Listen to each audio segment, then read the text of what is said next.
Prabowo Subianto dan Gibran Rakabuming punya target ambisius, pertumbuhan ekonomi Indonesia sebesar 8% per tahun.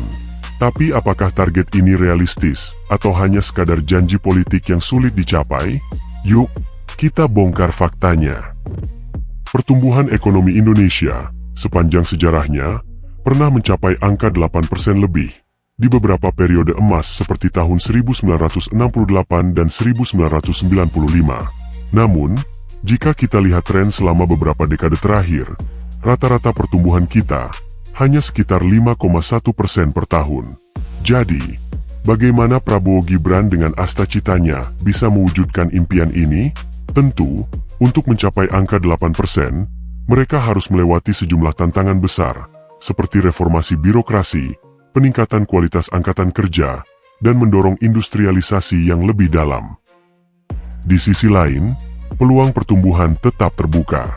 Dengan stabilitas politik, kucuran investasi yang meningkat, dan penguatan ekspor komoditas, target ini bukan sesuatu yang mustahil.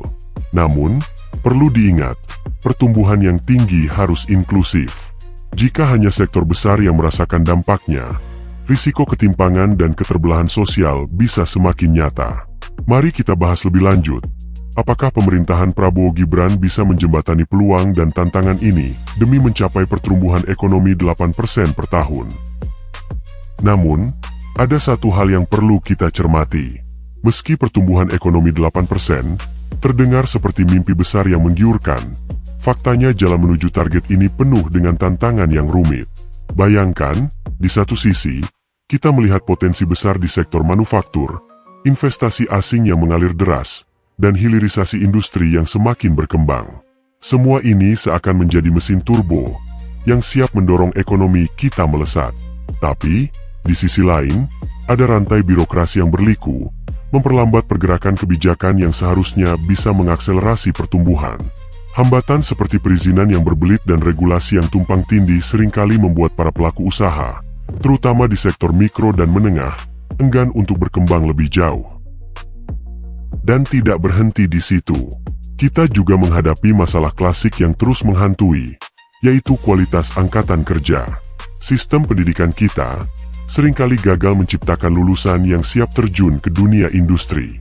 Akibatnya, banyak dari mereka yang terjebak dalam sektor informal, atau bahkan menjadi pengangguran. Lalu, bagaimana Prabowo Gibran bisa memecahkan teka-teki besar ini? Apakah mereka mampu menyulap birokrasi yang lamban menjadi efisien? Apakah kebijakan mereka dapat membuka jalan bagi sektor mikro dan makro untuk tumbuh bersamaan? Pertanyaan-pertanyaan ini menggantung di udara, menanti jawaban yang akan menentukan masa depan ekonomi Indonesia. Lalu, ada asta-cita, visi besar Prabowo Gibran yang digadang-gadang menjadi fondasi kokoh masa depan ekonomi Indonesia. Tapi, apa sebenarnya yang tersembunyi di balik konsep ambisius ini? Asta-cita menjanjikan pertumbuhan ekonomi yang tidak hanya tinggi, tetapi juga merata dan inklusif. Sekilas, janji ini terdengar menjanjikan, namun realitanya, memadukan pertumbuhan ekonomi dengan keadilan sosial bukanlah tugas yang mudah. Mungkin kita bertanya-tanya, bagaimana pemerintahan Prabowo Gibran berencana menyeimbangkan laju pertumbuhan dengan distribusi kesejahteraan yang adil dari Sabang sampai Merauke?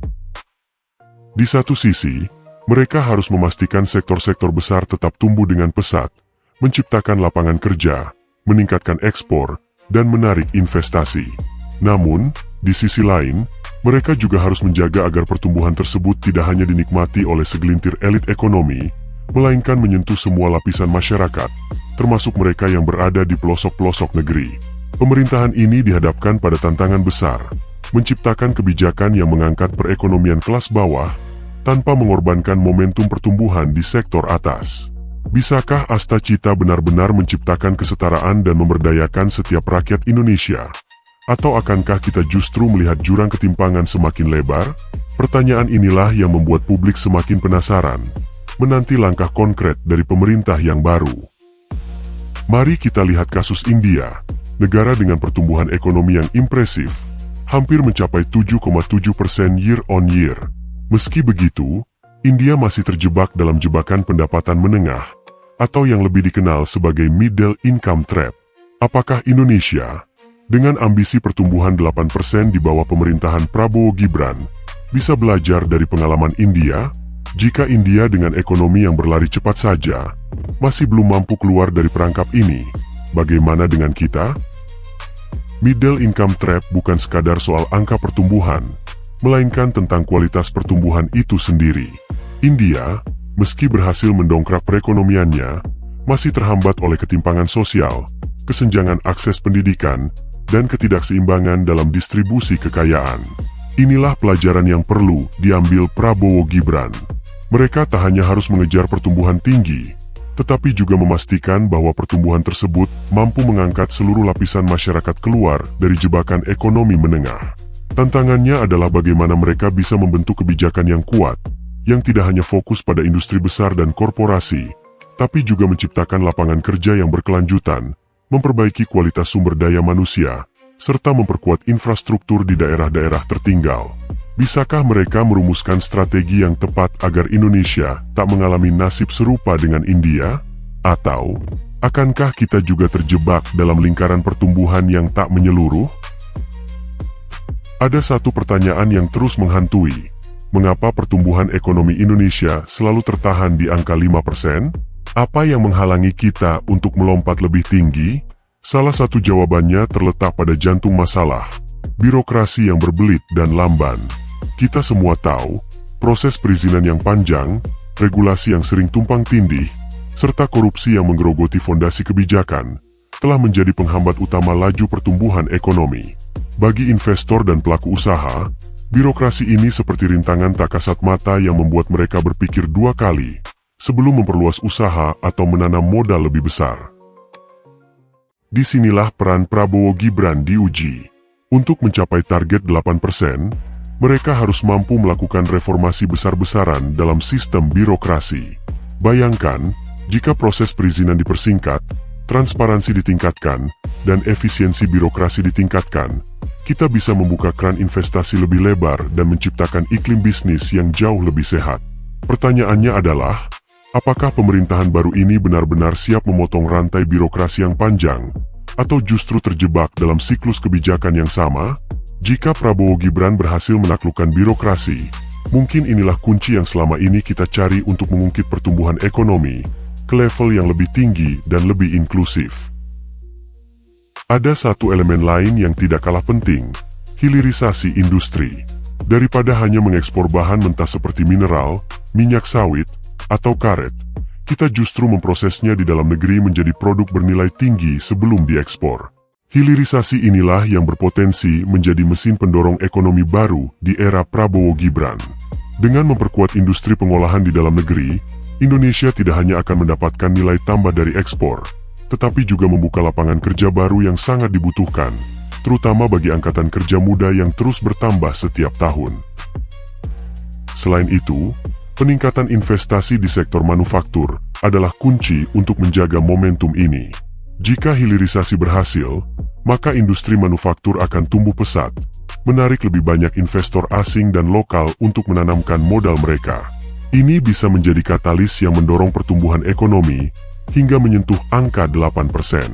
Namun, keberhasilan hilirisasi dan peningkatan investasi ini tidak akan tercapai tanpa kebijakan yang tepat, stabilitas politik, serta reformasi birokrasi yang mendukung. Pertanyaannya sekarang, bisakah Prabowo Gibran mengintegrasikan semua elemen ini ke dalam strategi besar mereka? Atau, akankah peluang ini hilang di tengah rumitnya masalah struktural yang belum terpecahkan? Meski hilirisasi dan investasi mampu memacu pertumbuhan, ada satu tantangan besar yang harus dihadapi oleh Prabowo Gibran, menciptakan ekonomi yang benar-benar inklusif. Di balik laju pertumbuhan yang tinggi, seringkali tersembunyi risiko ketimpangan sosial yang semakin menganga. Kita bisa bayangkan, jika kebijakan ekonomi hanya menguntungkan sektor-sektor besar, pelaku usaha kecil dan menengah mungkin tertinggal, sementara segelintir konglomerat semakin mendominasi perekonomian. Ketimpangan inilah yang berpotensi menimbulkan gesekan sosial, yang dapat mengancam stabilitas jangka panjang. Di era Prabowo Gibran, tantangannya adalah memastikan bahwa semua lapisan masyarakat, dari Sabang sampai Merauke, bisa merasakan manfaat pertumbuhan ekonomi. Mereka harus memberdayakan sektor mikro, menciptakan kebijakan yang mendukung kewirausahaan, serta memastikan akses yang merata ke pendidikan dan teknologi. Bisakah mereka menciptakan jalur pertumbuhan yang tidak hanya mendorong ekonomi secara keseluruhan, tapi juga membangun kesejahteraan yang merata di seluruh penjuru negeri? Atau akankah kita melihat pertumbuhan ekonomi yang hanya dirasakan oleh mereka yang berada di puncak piramida? Ini adalah pertanyaan besar yang akan menentukan apakah pemerintahan baru ini bisa benar-benar membawa perubahan yang inklusif. Di tengah kompleksitas tantangan ekonomi, ada satu elemen penting lain yang tak boleh diabaikan, transformasi birokrasi dan kekuatan narasi. Berbeda dengan gaya belusukan Jokowi yang menekankan pendekatan langsung dan praktis, Prabowo Gibran tampaknya lebih memilih pendekatan yang lebih strategis dan terstruktur. Mereka tidak hanya harus mereformasi birokrasi yang lamban, tetapi juga harus membangun narasi yang kuat untuk menginspirasi kepercayaan publik dan dunia usaha. Birokrasi yang ringkas dan efisien akan menjadi fondasi utama untuk memastikan kebijakan ekonomi bisa dieksekusi dengan baik, dan ini hanya bisa dicapai melalui konsolidasi yang solid di tingkat pemerintahan.